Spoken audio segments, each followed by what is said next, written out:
నమస్తే 99 TV news కి స్వాగతం. బులెటిన్లో ముందుగా హెడ్లైన్స్. ప్రకాశం జిల్లా ఎస్పీ కోయ ప్రవీణ్ బదిలీ, మంగళగిరి తాడేపల్లి సిఐలపైన వేటు. కర్నూలు జిల్లా బనగానపల్లిలో ఉద్రిక్తత, టీడీపీ వైసీపీ వర్గాల మధ్య ఘర్షణ.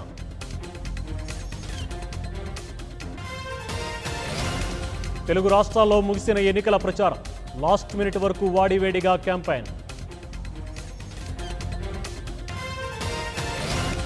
ఎల్లుండే పోలింగ్, ఏర్పాట్లలో నిమగ్నమైన ఈసీ.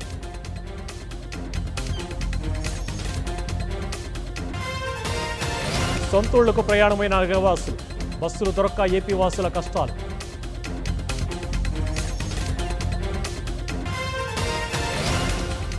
ఛత్తీస్గఢ్లో మావోయిస్టుల ఘాతుకం, బీజేపీ ఎమ్మెల్యే సహా 5 మృతి.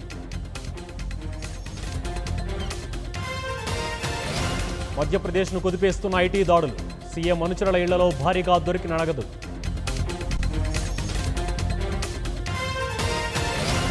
పుల్వామా దాడి మృతుల కుటుంబాలకు మెడల్స్ అందజేసిన రాష్ట్రపతి కోవింద్.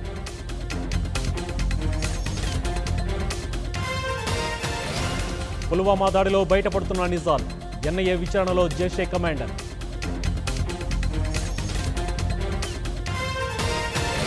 లాలూకి బెయిల్ ఇవ్వద్దు, సుప్రీంలో సిబిఐ వివరణ.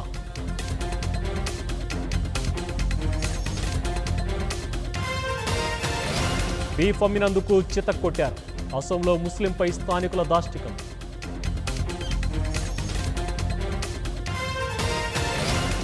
రజనీ మురుగదాస్ చిత్రానికి టైటిల్ ఖరారు, దర్బార్ పేరును ఫిక్స్ చేసిన యూనిట్.